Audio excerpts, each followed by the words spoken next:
Hey everyone, and welcome back to another Spanish lesson. Today is going to be a pretty easy lesson because we're just going to be continuing our series on the compound tenses.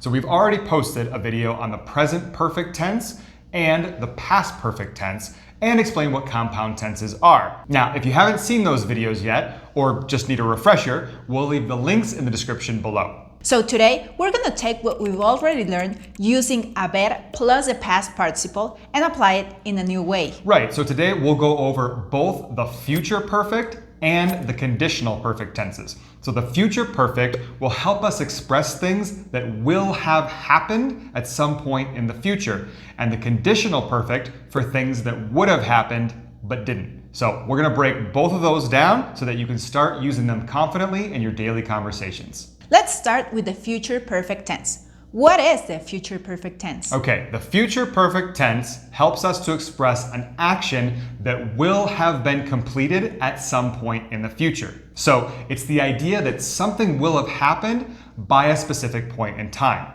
Let's go over a few examples. By tomorrow, I will have finished my homework.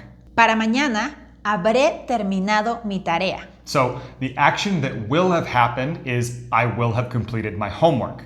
And it will be completed by a specific point in the future, which is by tomorrow. Let's see another one. Before next year, she will have graduated from college. Antes del próximo año, se habrá graduado de la universidad. By 10 p.m., we will have eaten dinner.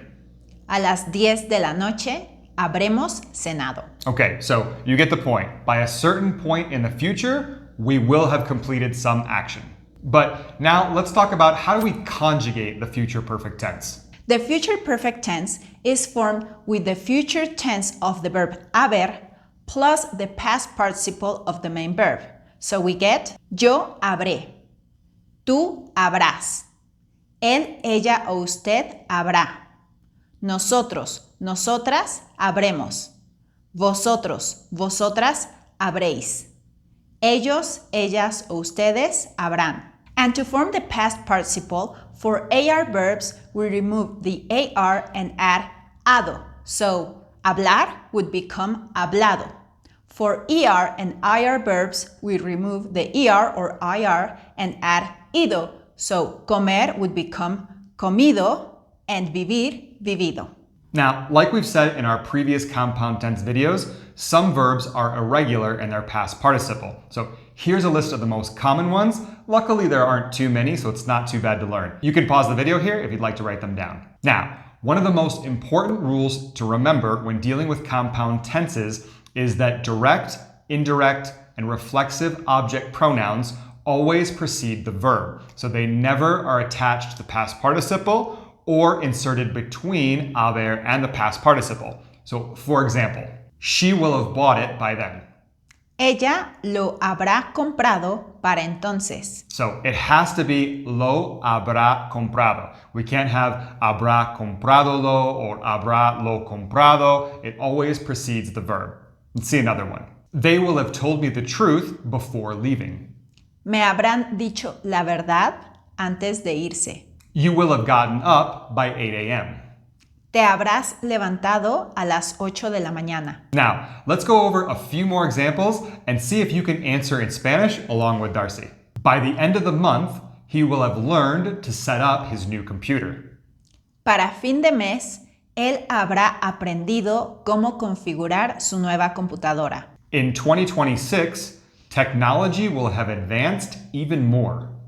En 2026, la tecnología habrá avanzado aún más. When you arrive, they will have already fixed the problem with the bank.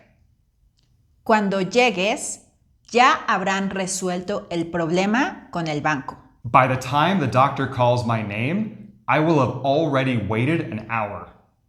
Para cuando el doctor llame mi nombre, ya habré esperado una hora. Before next winter, you will have traveled to South America. Antes del próximo invierno, habrás hecho tu viaje a Sudamérica o antes del próximo invierno, habrás viajado a Sudamérica. And that's all there is to the future perfect tense. Now, on a personal note, if you're watching this video and you've gotten this far in Spanish, you should feel really proud of yourself because this is getting to the end of Spanish tenses. So we only have a few more videos like this to make, so great job. Also, thank you to our supporters and members. Your support helps us create lessons like this to improve your Spanish. Yeah, now if you'd like to become a member, we have links in the description below in this video. We have links to Patreon, to YouTube memberships, and to Buy Me a Coffee, so it's really easy to sign up or donate to the channel to receive exclusive benefits. In Patreon, for example, we post 2 extra video lessons each month, as well as an audio listening comprehension exercise from Darcy. So check it out. Also, while you're at it, give this video a like, subscribe to the channel if you still haven't, and share this video so that our lessons can reach more and more Spanish students. Again, thank you so much. Now, let's move on to the conditional perfect tense. What is the conditional perfect tense? So, like we said in the introduction, the conditional perfect tense is used to talk about things that would have happened but didn't. So it's often followed by the English word but. For example, I would have gone to the party, but I was sick. Yo habría ido a la fiesta, pero estaba enfermo. She would have studied more, but she went to the party. Ella habría estudiado más, pero fue a la fiesta. They would have told you, but they forgot. Te lo habrían dicho, pero se olvidaron. So, as you can see, we're always talking about something that we would have done, but we didn't. So now, how do we conjugate the conditional perfect tense? The conditional perfect tense is formed with the conditional tense of haber plus the past participle of the main verb. So we get yo habría, tú habrías, él, ella o usted habría, nosotros, nosotras habríamos, vosotros, vosotras habríais, ellos, ellas o ustedes habrían. And the past participle is exactly the same, so we don't need to learn anything new. And since the irregular past participles are the same no matter what tense you're using, we don't need to learn anything new here either, so that's nice. Now, although it's the same, we want to say again, remember, when using object pronouns, direct object and indirect object, or reflexive pronouns, they always precede the verb. We can't put them at the end of the past participle or between haber and the past participle. So, for example, she would have bought it, but it was too expensive. Ella lo habría comprado, pero era demasiado caro. So, we cannot say habría compradolo or habría lo comprado. We have to have ella lo habría comprado. They would have told me the news earlier, but they didn't want to stress me out. Me habrían dicho la noticia antes, pero no querían estresarme. You would have gotten up earlier for the trip, but you didn't set your alarm. Te habrías levantado más temprano para el viaje, pero no pusiste tu alarma. Okay, now let's see a few more examples, and let's see if you can answer in Spanish along with Darcy. Here we go.